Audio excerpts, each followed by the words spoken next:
Lizzie Borden took an axe, gave her mother 40 whacks. When she saw what she had done, gave her father 41. Like that. Right. This is the Lizzie Borden Podcast with your host, Richard Behrens, Episode 2.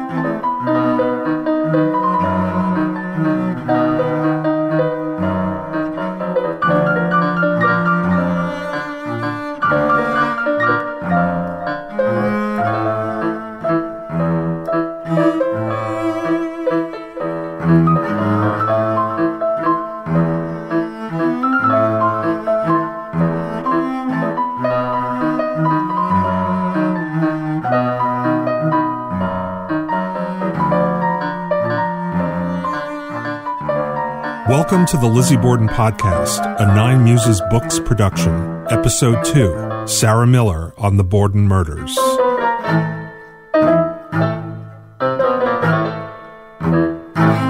Hi, this is Richard Behrens, and welcome to the second episode of the Lizzie Borden Podcast. In our first episode, I explored that piece of doggerel that almost everybody knows, Lizzie Borden took an axe, etc. As I explained, everything in this little song is wrong, either inaccurate or unproved. So going to that rhyme as a source of information about the Borden murders of 1892 in particular, and Lizzie Borden in general, is a complete waste of time. Unfortunately, this doggerel contains most people's sole knowledge about the Borden murders.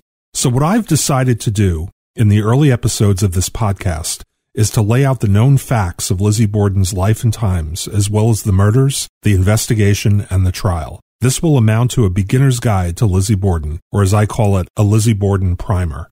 Joining me today is Sarah Miller, the author of The Borden Murders, Lizzie Borden and the Trial of the Century, published this year by Random House Children's Books. Sarah Miller is the author of two historical fictional novels, Miss Spitfire, Reaching Helen Keller, which was called an accomplished debut in a starred review from Booklist, and was named an ALA-ALSC notable children's book, and The Lost Crown, about the Romanovs, hailed as fascinating in a starred review from Kirkus Reviews, and named an ALA-YALSA Best Book for young adults. The Borden Murders is her first nonfiction book. Today we are going to meet Sarah and talk about her book, The Borden Murders, which I can't speak more highly about. It is a clear and concise telling of the Fall River tragedy and the subsequent trial. Sarah's objective approach and historical precision makes her book the perfect introduction to anyone interested in Lizzie Borden. The Lizzie Borden primer will start with Episode 3. But first let's meet Sarah Miller, author of The Borden Murders, Lizzie Borden, and the Trial of the Century. Hey, hi, Sarah. Hi, how are you doing? Pretty super. How are you? Fine. Have you found the murder weapon yet on 2nd Street? No, but is it weird that I have a hatchet in my car? It's only weird if the handle is snapped off. Well, the handle is cracked, but it's not broken yet. Okay. Many Lizzie Borden investigators often go out there and they, look both ways to make sure no one's looking, and then they go buy a hatchet, and then they try it out in the backyard just to see what it's like. I might have done that. Okay. Yeah. So we're talking about your book, The Borden Murders, Lizzie Borden and the Trial of the Century. Why did you decide at this point, after writing about Helen Keller and writing about the Romanovs, why did you decide to write a book about Lizzie Borden? I don't know exactly how it happened. I can remember reading about Lizzie Borden like 20 years ago when I was pushing a cart through the library and supposed to be putting books away. I had laid Alan Brown, I think his name is. Arnold Brown. His book, Arnold Brown, that's the guy. I laid his book open to the inquest testimony on my cart, so as I'm pushing along, I was reading questions and answers. So I know I was interested in Lizzie that long ago, but it totally creeped me out, and then I had to sleep with the lights on for like a week. The inquest testimony was probably the only part of his book that had any truth to it. Yes, I agree. How I got back toward Lizzie, I don't know. How I got to a point where I could read it without sleeping with the lights on, I don't know, but I did. And the more I looked around, the more I looked deeper into primary sources and found out how little is actually known about Lizzie herself, and then looked at what we think about Lizzie and how we view Lizzie. That's when I kind of went, wow, there's a huge gap between these two poles. How? Why? And that's what got me into learning more and more and more. Was this before the publication of Parallel Lives by the Fall River Historical Society? I think so, yes, because when that book came out, I remember like, oh, I need that. I need to scrape a lot of dollars together and get that book. Well, you know what, theirs is so detailed and comprehensive, and the information is spread about Lizzie, is spread throughout the book as it pertains to various pieces of the culture and the history, that somebody who sits down and says, I just want to read about Lizzie Borden, they can't achieve that with that book. They can learn more than they will ever learn about Lizzie with that book. And it is also a very good history of Fall River, especially from Lizzie Borden's time period. It was written by historians, Fall River historians, so they took the opportunity to also write an excellent book about Fall River history. And Fall River does have a very rich history that's worth reading about. You know, another quality of your book that I admired very much was the objectivity. You limited yourself to Lizzie and the crime and the trial, and you were probably a lot more objective than most books that I've read. A lot of books about Lizzie Borden tend to try to make money by trying to solve the case. So you have your Emma Did It books and your Bridget Did It books and your Uncle John Did It books. And those books, they tend to be biased towards their own theory rather than just include a chapter of possible theories. Yeah, it dictates what they emphasize and what they leave out, because they have to. If you're going to present a theory, that's what you have to do. You have to say, this one little thing that everybody overlooked is the key to everything. And there's probably some little piece somewhere that is that key, but I don't think we found it. You were very precise, and you have an introduction where you explain your working methodology. I was wondering if you could comment a little bit on this. I'm referring to stuff like when you were doing correction of spellings, you know, like clue being spelled as C-L-E-W. C-L-E-W. Mm-hmm. And you finding different variants on quotes like, oh, Mrs. Churchill, do come over. You indicated the choices that you had to make. And at some point you said something very eloquent in the book where you go, I realized that I could openly say we don't know what happened. But you can present, as an historian, you can present these two subjective accounts. Could you say a little bit about that? Yeah, the continuity was something that I kind of stumbled upon when I started, actually typing things up and putting things side by side. For example, inquest testimony versus preliminary hearing testimony versus the trial. The main witnesses who were on the scene initially, like Mrs. Churchill, Dr. Bowen, Alice Russell, they all convey pretty much the same information every time, but they say it maybe a little differently. And even if they say it the same way, like in the case of, oh, Mrs. Churchill, do come over, somebody has killed father, two different people filling that role in the courtroom, and they punctuate things differently. They capitalize or don't capitalize the word father. So if you're writing a book and you're talking about these different events and quoting from these different events without mentioning that kind of thing, you look kind of like a sloppy idiot because spellings vary, punctuations vary, but that's just how it was. People were less stringent at the time. The murder happened in 1892 in August, and the trial happened in 1893 in June. And in those intervening months, I guess was as the custom at the end of the year, police officers were promoted, and so their ranks change. So if I refer to somebody as an officer in the beginning of the book and the same somebody as a sergeant later on, it looks funny. So you have to say, this is the reason. It's not actually a goof. It's just that things change as time passes. So it's almost as if, as an historian, you're not presenting something as if it's an absolute fact. You're presenting something as if, based on the artifacts that we have extant, this is what we could approximate what happened. Right. This is what's available to us. Like even the trial testimony itself. Well, I'm not saying people are lying on the stand by any means. I think virtually everyone who got up on the stand told the truth to the best of their ability, the truth as they saw it, whatever, but people goof. People misinterpret things. There's no way to know what is completely accurate and what is skewed by somebody's opinions, by somebody's feelings, even by the newspaper articles they read in the months in between the event and the trial. In the decades since, people have studied this and have proven that depending on how you're questioned, your answers can change. Depending on what you've looked at in the media about this event that you were a witness to, your memories can change. Your memories are not solid things like, a VHS tape that you stick in there and you just roll it, and it's always the same. You're reassembling. And in spite of this, there is, as you pointed out yourself, there is a large degree of consistency in the testimony. That when you have Uncle John and Bridget testifying about what happened that morning before the murders, there is a degree of consistency. So tiny inconsistencies may not be significant. Right. And the interesting thing is also the more fluid and straightforward a witness is in their style, the more you get an impression of consistency regardless of whether or not it exists. If you try to actually plot out the timing of everything Bridget says, and she was the star witness for the prosecution. I said, she knows, when everybody got up, when they brushed their teeth, when they latched or unlatched the screen door. But her testimony isn't perfect in the sense that you can plot it and everything else fits with it. There are gaps, there are things where you go, whoa, timing doesn't seem quite right there. Like, how long was she washing that window? How long was she clearing that table? Did it really take her 10 minutes to go out in the yard and be sick?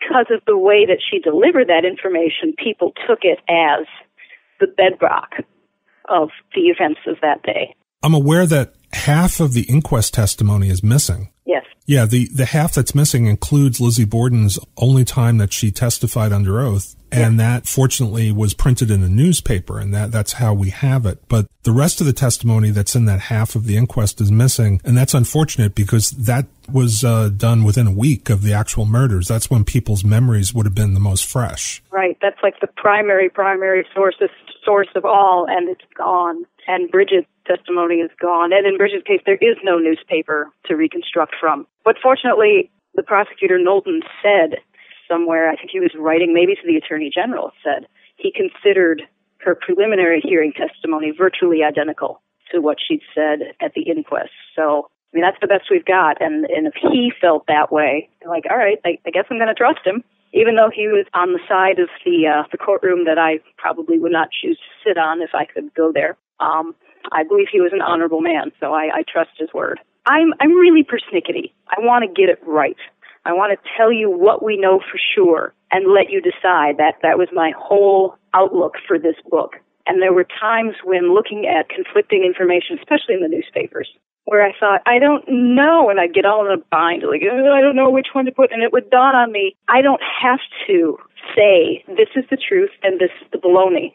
I could say, here are two opposing pieces of information, and we don't know which is correct. But I think that's important because it gives you a sense of the breadth of opinion and information that was out there that people were trying to figure out where they stood on this case. They had a lot to choose from. And to give that picture when you can't actually say, this is the thing that happened, I think there's still value in that. So in preparing for this book, it's clear that you've went through as much primary source material as you possibly could. And that includes the first police reports, police statements, the inquest testimony that we have, the preliminary hearings. The grand jury testimony, of course, is not available. But you read all, I forgot how many thousands of pages the actual trial transcript is, but you've went through all of it. I did. I think I tallied up all of that primary courtroom material is like 2,500 pages or something. It's kind of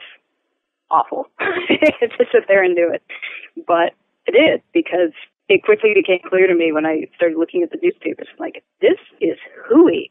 A lot of the stuff, just right from the get-go, is plain hooey. So, okay, what was really said, regardless of whether the people were correct, what did they actually say, and then how did the newspapers interpret it? And I'm glad that I read them in chronological order, too. That made a difference. If I had just started with the trial, I think I would have wrapped my head around it in a different way. I began with the witness statements and moved chronologically forward from there, which allowed me to get a sense of the momentum of the story, because things do change. With Alice Russell in particular, who can remember almost nothing initially. And then by the time of the trial, 10 months later, one of her account of a visit she had from Lizzie the day before the murders fills like 5 pages of stenographer's paper. And these are small sheets of paper, I get that. But still, from Knowlton saying initially, is there anything you remember? When he sounds frustrated, we can't know because, transcripts just don't give you that information. to suddenly she's just rattling off this entire conversation in whole paragraphs is weird. Makes you wonder, what, how? You know, maybe she calmed down after the initial shock. Maybe she was able to piece it together, but it's a weird snowballing of her story. And Alice Russell is a very important person in this story because it was her testimony about the dress, the burning of the dress, that really kind of changed everything at the grand jury proceedings. But we don't know that for a fact because we don't have the actual transcript. We know that they reconvened the grand jury to take Alice Russell's testimony, and that made all the difference in sending Lizzie Borden the trial in the Superior Court. The information that's available to us certainly makes it sound as if her information was the information that swayed them into indicting her. And I assume that there's no evidence that Alice Russell and Lizzie Borden ever spoke to each other again. Not that I'm aware of. So after the primary source material, you used a whole bunch of existing Lizzie Borden books. Were there any that you considered to be the most important ones for your research? Those that were most useful to me tended to be like the Lizzie Borden source book. Yeah, the David Kent? Yes, which is, just a compilation of newspaper articles. In terms of books with an actual narrative structure, I would have to say Kent, again, I think is the most objective, although I disagree with some of his interpretations of particular pieces of evidence. I think he, more than anybody else, tried not to solve it, just tried to say what had happened. And I think he was more fair toward Lizzie Borden herself than many other authors have been. And then, of course, there's Parallel Lives. Tremendous. That book changed my whole frame of reference about Lizzie Borden herself and what kind of person. That's when I started to see her as a person, not a Halloween costume or a bobblehead, because of the information about her later life and how she interacted with people, how she treated people. And even what they describe photographs. And the detail, I remember one of Emma as a child talking about the significance of, the fabric and the pattern that indicated in line with current fashion. Was she behind? Was the jewelry what a girl of 12 would usually wear? Or did that indicate something? It was just like, wow. I would just look at a picture and say, oh, well, that's Emma. Neat. So 2 books that you mentioned, you do caveat in the book that they're a bit misleading, but they're worth looking at. One is Edwin H. Porter's The Fall River Tragedy, and the other is Victoria Lincoln's A Private Disgrace, Lizzie Borden by Daylight. Could you elaborate on why you caveated that with the books maybe misleading? Is it Pearson or Porter? I get those two. It was Pearson that I get grumpy about. Pearson, written in the 1930s, was an overview of the trial. He condensed, he started with maybe 100 pages of his narrative of the crime and the trial, which is not bad. I disagree with him here and there, but I disagree with mostly everybody on something here or there. And then the trial itself is smushed into the sort of newspaper format where they would compile answers that were just yes-no type stuff. Instead of preserving that Q&A, he would just put up these big paragraphs of storytelling and excuse how the trial reads. Interesting thing, when the copy editing was going on for my book, the copy editor's job is to make sure you've quoted everything correctly to the extent that they're able to access the information you had access to. So this copy editor had found, I think it was a law school in Kansas has what is billed as trial testimony online. And you would think a law school would be a reliable place to get information. And it turns out, because she kept noting places where my quote didn't match what appeared to her to be trial testimony, which, is worrisome if you're a copy editor. And when I looked at it, I realized that university had put up Pearson's version, not the actual trial. Oh, that's tragic. And I went, holy cats. Yeah, that's just awful. That is bad. Yeah, I was like, oh. And then I understood, of course, if you were not familiar with the case, you would presume that this is a reliable place to get that information, and it turned out not to be at all. Right. The downloadable PDFs from Stephanie Corey's website are very reliable. I think that she worked with Kat Corey and Harry Widows to put all that together, and it's, from my understanding, that it's extremely reliable. Yeah, that's what I used.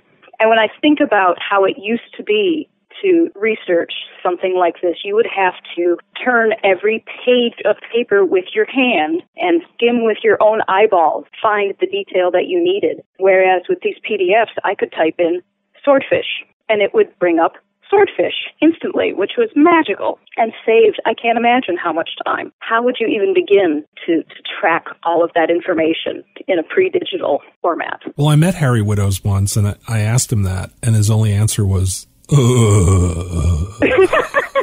That's exactly what I would envision, yeah. He said, I'm retired now. I never when again. I realized what it was like for people before to research this, then I had to be, frankly, a little less snotty about other people's mistakes. Now, did you have the chance to visit Fall River while researching the book? Yes, I drove out to Fall River, I want to say in October of 13, I think. I was only there I was there one night there and one night in Fairhaven, but I stayed at the Lizzie Borden bed and breakfast. Oh, nice. Which room did you stay in? Lizzie's bedroom. Oh, nice. Which was, yeah. That was the only room that really appealed to me. I'm too chicken for the murder room. It is a very nice room. It is, yeah. And the thing about that house that was so interesting, I mean, I live in an old house. My house was built in 1873, so I'm accustomed to old houses. But you hear again and again and again how cramped and dim and dark and awful and oppressive this house was. And I walked into this place and I went, this is bigger than my house. And it's got windows that they're not quite floor to ceiling, but they're just nice, big windows. And I was in that place 90 seconds, and I thought, I'm going to be fine. There's nothing to be afraid of here. Now, the tour guide, whose job it is to tell ghost stories and creep me out, might be able to creep me out. But the house itself, even though, regardless of what you think about the afterlife, spiritual, ghosts, energies, something terrible did in fact happen in that house. We have nasty pictures to prove it. But even that fact, I didn't feel uncomfortable in that house. I did not feel that way either until a time I was in the basement when the lights went off. Okay, I'll give you that. And then I said, well, you know, I do believe in spooks. I do believe in spooks. I do believe in spooks. Now, I was in there for about 30 minutes alone because the other guests had gone out to get supper or something. And I was from the cellar to the attic and was fine. But then, you know, all the lights stayed on. So, yeah, that might have drastically changed my opinion quickly. Well, that's the thing. The mind can do weird things, and if you have strange thoughts in your head, being alone in the house could trigger a lot. You know, you start interpreting noises that you hear and shadows, and you know. But I've never had anything resembling a paranormal experience in that house. I've met people who have claimed, but they also claim to have experienced that elsewhere. So it might be something in their head that travels around with them. Or it could be that there is residual energy there that is from the tragedy. I just don't have any personal experience or evidence to go on. And it may be that people who are more sensitive to that are just more sensitive across locations. So they're just more aware. Who'd you have a chance to speak to when you went to Fall River? Did you go to the meet Michael Mardens and Dennis Benet at the Historical Society? Heck yes. Oh, good. And that was super. Yeah, I met them. I probably talked to them for, I want to say, a couple hours. At some point during that, a couple other people showed up for a tour, and they said, do you want to take the tour? And I said, yeah. So another man, I want to say his name was Keith or Ken, I can't remember. I've got it written down somewhere. He conducted the tour of all the artifacts and stuff, and that was super, super. And, you know, at one point, because at that time the bedspread from the spare room was on display, and I turned around and I'm like, whoa, there it is. And it's much cleaner than you expect it to be, given what happened next to that bed. But Dennis was standing across from me, and I was like, I said to him, I know you get to see this every day. You're probably used to this, but do you know what this is like?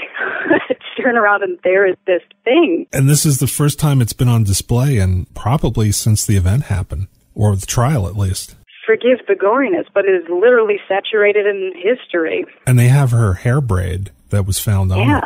And little things I hadn't thought of when I saw them, it made sense. You know, there were envelopes from city marshal, correspondence and maybe the hair samples or something. But of course they had printed stationery that had his name and, you know, like a logo of the Fall River Police. And you just don't think of that so much in an email age, how things looked, how things physically felt in your hand, and it was all there. And a funny little thing, you know, they have the stool that was in Lizzie's jail cell, and Dennis pulled it out, you know, from under a cabinet so I could see it, and I was like, I want to touch that, I want to sit on it, it's not allowed, but I want to. And then I thought, You just slept in the woman's bedroom. Do you think you might have touched something that she touched? I think you'll be okay if you don't put your hiney on that stool. Right. Yeah, and they have her dinner pail as well, I believe, from her sojourn in the jail. And her meatloaf recipe, which made me laugh right out loud. Oh, they have that on display? The index card with the... I've seen a picture of that. At that time they did. And I'm often a poor sport about Lizzie Borden jokes, but I just hooted right out loud when I saw that. I think it was Dennis said to me, it's actually not very good. Well, she didn't, she probably was just giving someone a meatloaf recipe. It's as simple as that. How important do you feel Fall River is to an understanding of the Lizzie Borden case? I think it's significant. I'm weaker on Fall River history in general than I would like to be, especially after having been there and seen the place and seen how much more it is than Lizzie Borden. I mean, I didn't even know Battleship Cove was there until I arrived in the city and saw a poster. Because it's so, the public awareness of Fall River is so narrow because Lizzie Borden, that's all there is. But I think there is sort of a funny sort of misconception that it was a small town, and maybe that's because of the way the investigation was handled. But we're talking, 85,000 people in 1892?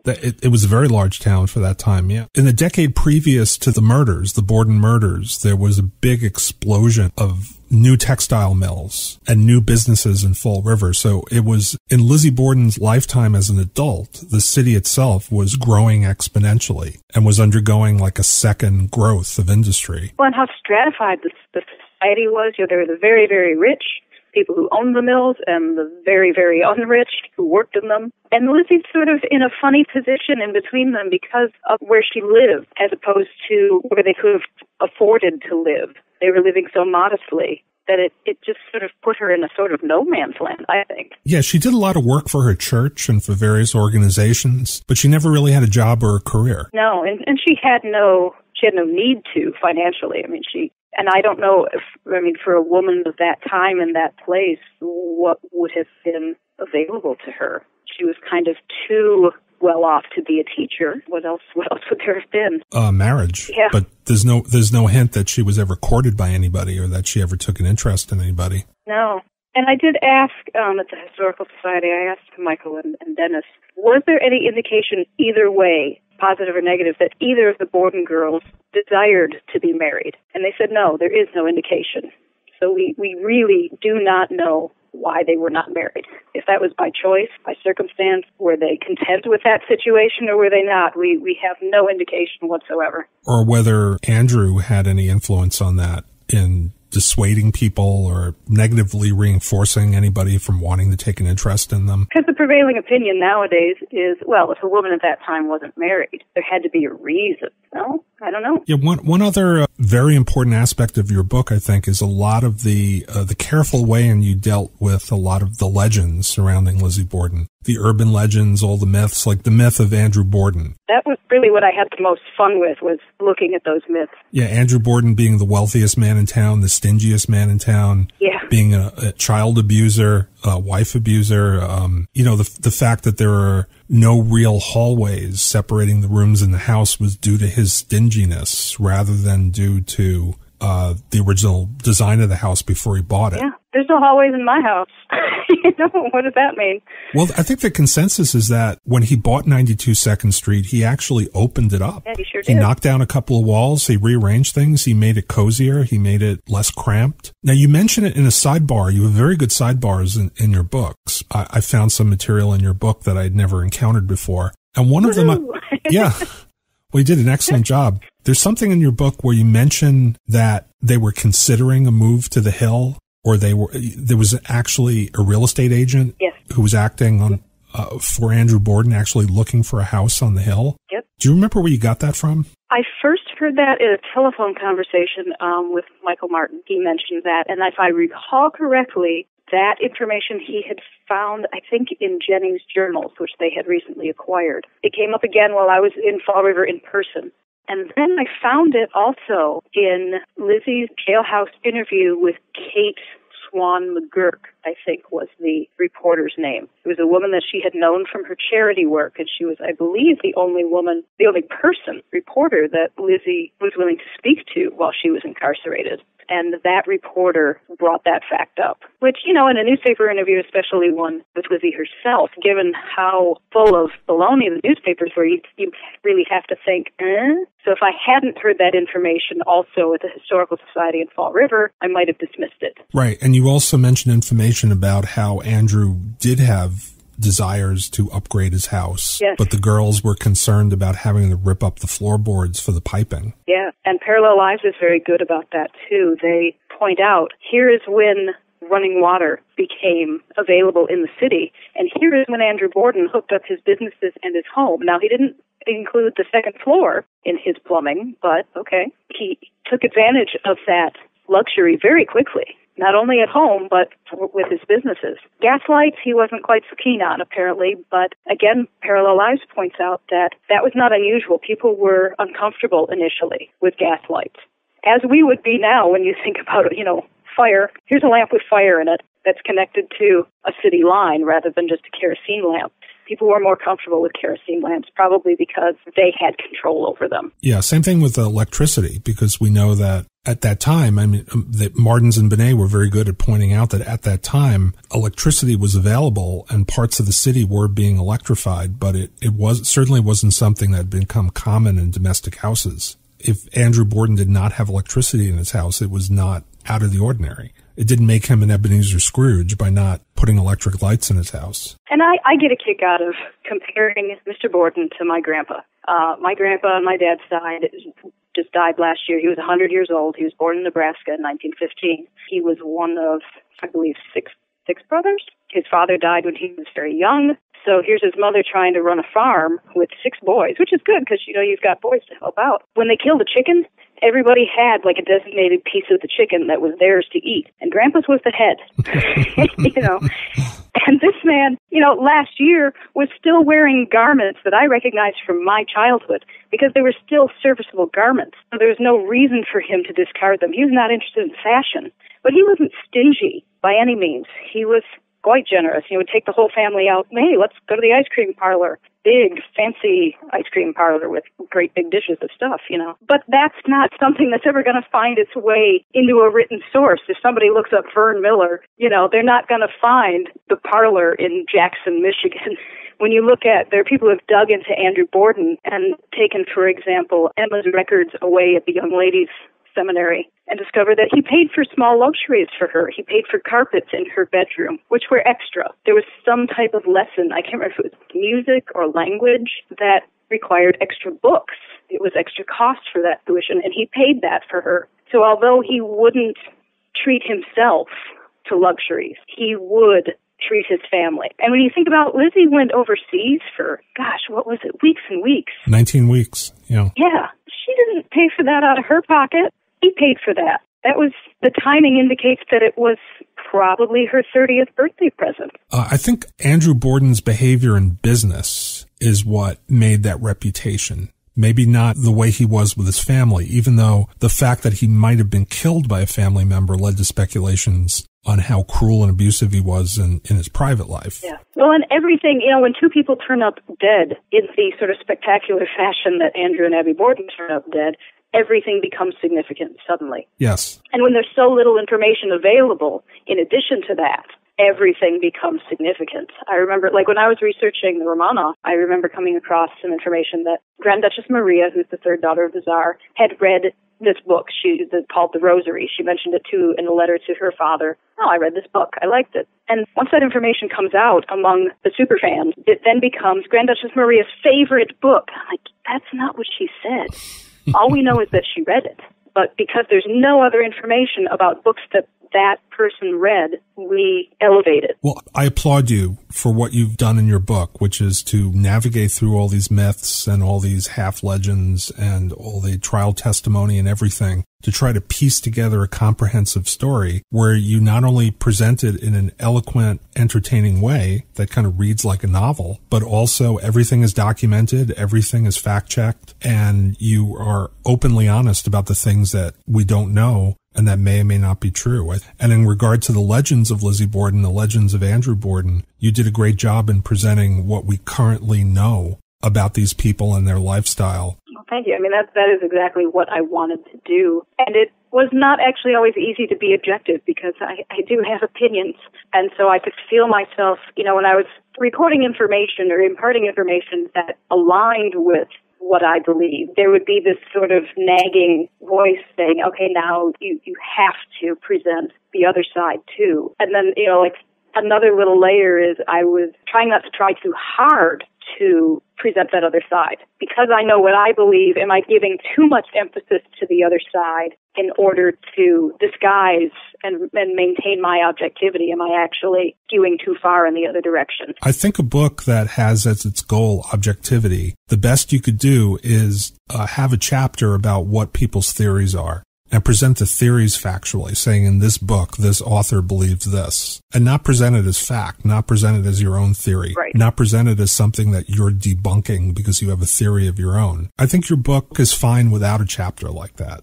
I touched on it a little bit, as you mentioned earlier, with I hopscotched right over Victoria Lincoln's book. You mentioned that. I mean, she has a very developed theory that's very satisfying. I mean, to read her book is fun because she ties up all those dangling little threads. But because she ties up all those dangling little threads, you realize at some point, this doesn't feel real. This feels like a novel. And that's what I learned with the newspaper accounts. If it read like a story, like, there's this acceleration of emotion and a peak, and there's details that make you, ooh, wow, and then it kind of dips back down and takes you to a resolution. If it feels like that, it probably is a story as opposed to facts. Because if they were trying to relay just what was known, they would have to say, we don't know this, we don't know that, this person says, that person says. Well, I'm going to ask you the $10 million question.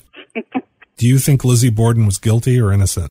I do not believe that she murdered Andrew and Abby. I can't prove it by a long shot. I mean, I have to acknowledge, even though that's the way I feel about Lizzie Borden personally, she had the best opportunity to commit that crime. There is no easier solution to the problem than Lizzie Borden. But from Parallel Lives, reading about how she conducted herself after the trial, I really don't think she did it. If you believe the basic outline of that crime, that Lizzie Borden hacked up her parents in order to get her inheritance, that pretty much requires you to believe that Lizzie Borden is a psychopath.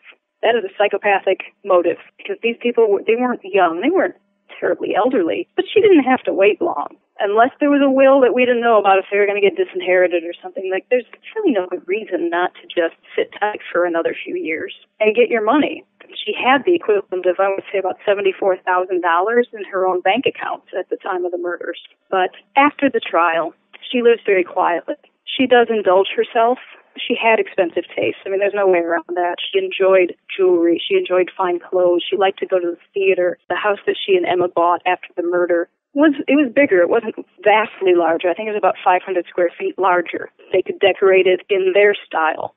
Some people look at that and they feel, well, she took her money, she took her father's money and she went shopping, which is true, but I don't know. It doesn't fit to me.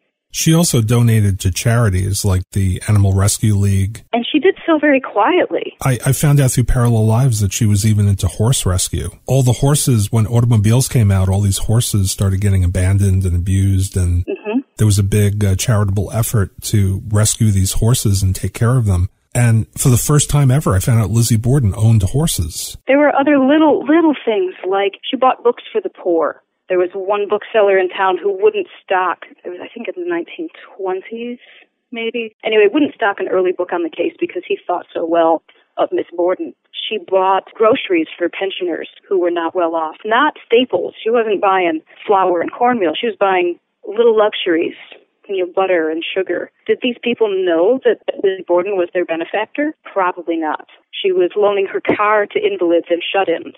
Again, did those people, maybe they did know that that was Lizzie Borden's car, because how many cars like that were there in town? But, leaving a slice of cake for the coal delivery man. You could argue that all of these are maybe manipulative ways that she's trying to convince people that she didn't do what she did. That's possible. But I would think if that was her goal, she would have been catering to people who had some measure of political or social sway in that community, to be catering to working people, poor people, children, retirees, and not broadcasting her name doesn't fit that psychopathic, manipulative, charming profile. The other thing about the psychopath argument is that a psychopath who's good at it will convince you that they're not guilty. And Lizzie Borden is the furthest thing from that. She did a terrible job of convincing people that she was not guilty.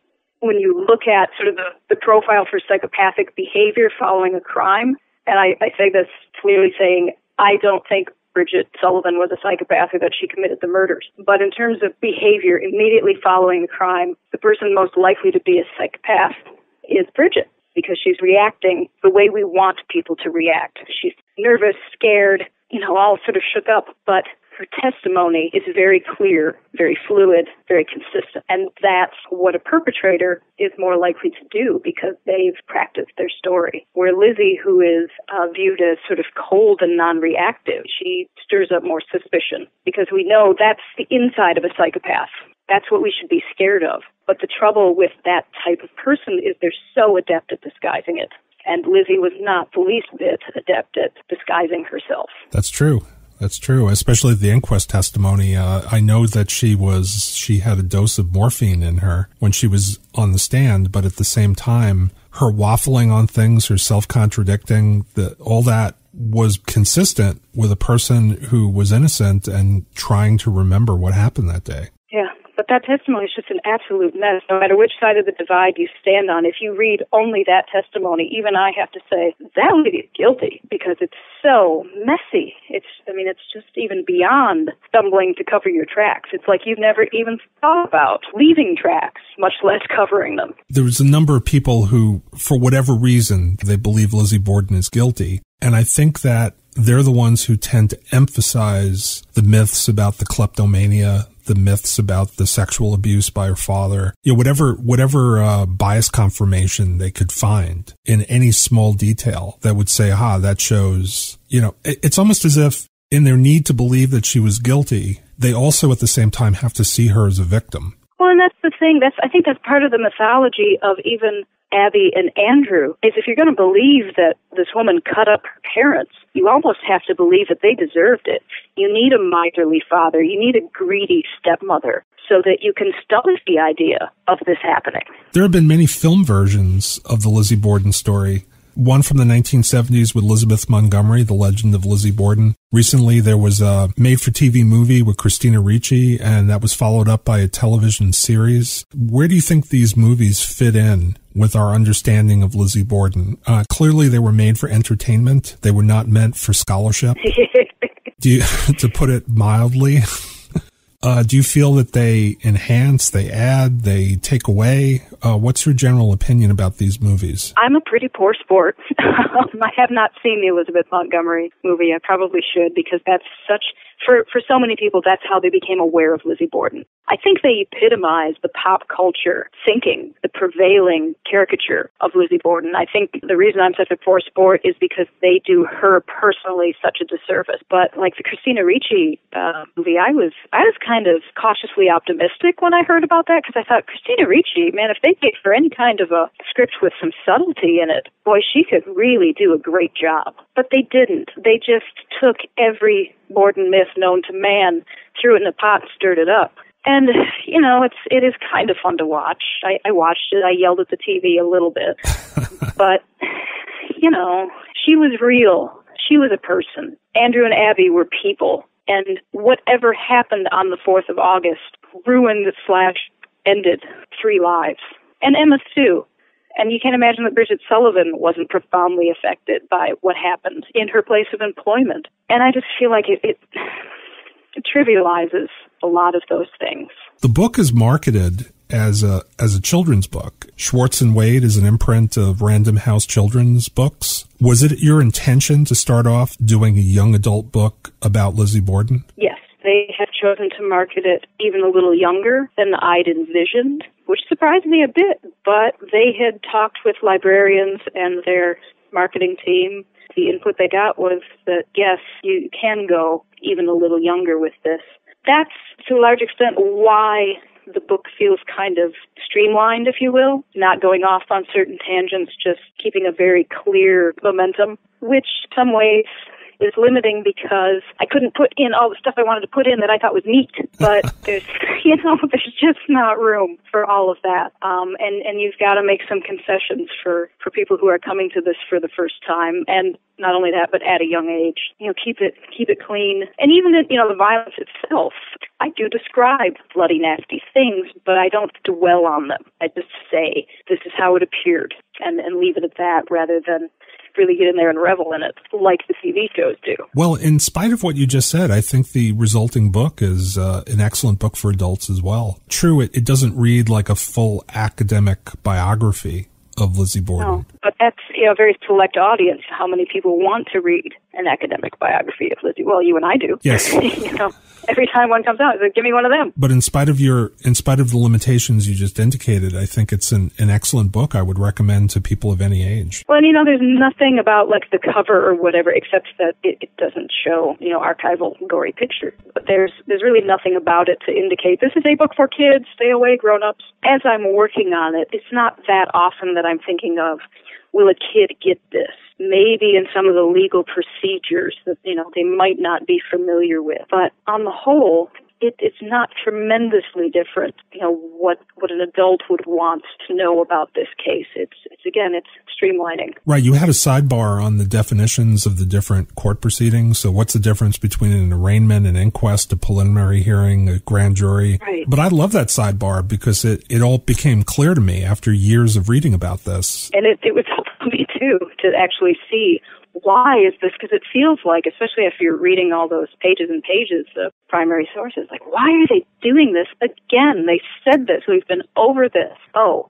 because the purpose of this proceeding is different from the purpose of the last proceeding. Yes. And you really get a clear look at how the justice system is supposed to work. I mean, from that sidebar. Here's the procedure. Here's what each thing is trying to accomplish and or prevent. So tell us a little bit about your most current book project that you're working on now. The Dion quintuplets. Yes. The Dions were the first set of quintuplets that were known to survive ever as a complete set. They also, to my knowledge, remain the only ever known identical set of quintuplets. There were 5 baby girls born in Ontario in 1934, and they became, the public was immediately captivated by these tiny little babies who shouldn't have survived. They were born in a farmhouse that had no plumbing, no electricity, and they were bitsy. They were like, in round numbers, they were about 2 pounds apiece. They were born at probably 7 months. But they did live, and it got really messy really fast because the parents were not able to provide the care that premature infants need, because who is? Especially times 5. They needed incubators. They needed donated mother's milk. They needed round-the-clock nursing because their lungs weren't fully developed, and they needed stimulation from oxygen to keep them from just fading away. So the government's solution was to take custody of these children and build them a special private hospital across the road and bring them up there in what some people view as captivity. And they had a playground that had an observatory around it so people could come and see them. It was theoretically one-way windows, but they knew. Eventually, the girls were aware that they were being looked at. Part of the reason for that separation from their parents is their father, in kind of a panic in the first week after they were born, signed a contract with the Chicago World's Fair to exhibit them when they were well enough to be moved. But people were just up in arms that these babies were going to be put into a freak show, essentially, and then the government stepped in, took them away, and put them in a freak show, until they were about 10 years old. It was a ridiculous story. What drew you to this story? What got you interested in it? Well, this is going to be the dumbest story ever. I have, in the attic, these little bitty plastic dolls that had nothing to do with the Dions, to my knowledge, but they were quintuplet dolls. They were just a couple inches tall, and there was a little set of 5 of them. They were like from Tyco or something in the 80s. For some reason, I thought, I think I have a set or 2 of those. I wonder if they're worth anything. So I went on to eBay or Etsy or something to see if these were worth selling, and I found the Dion and went, wow, that's interesting. I was aware of the Dions a little bit because my grandma on my mother's side loved everything about the 1930s that you were supposed to love, like the Dions and Shirley Temple and Judy Garland and Betty Davis. So I was vaguely aware of them. But when I saw some of the memorabilia that was for sale online, I started looking, and I ordered 3 books from the library, and I read them all in a weekend, and away I went. That's not so dumb a story. That's a pretty cool story. It's completely unintentional, but, that's how it happened. It shows the power of eBay to inspire us.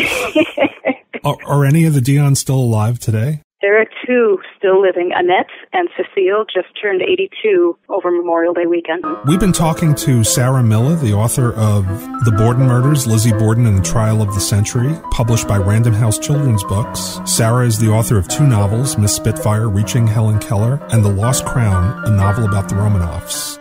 Thank you very much, Sarah, for your time. Thank you. It's fun. And we hope to see you again next week when we talk about the Lizzie Borden Primer. Looking forward to it. You have been listening to the Lizzie Borden Podcast. I'm your host, Richard Behrens. This podcast was written and produced by Nine Muses Books and engineered by Mason Amadeus. The theme music was composed and performed by Melora Creager.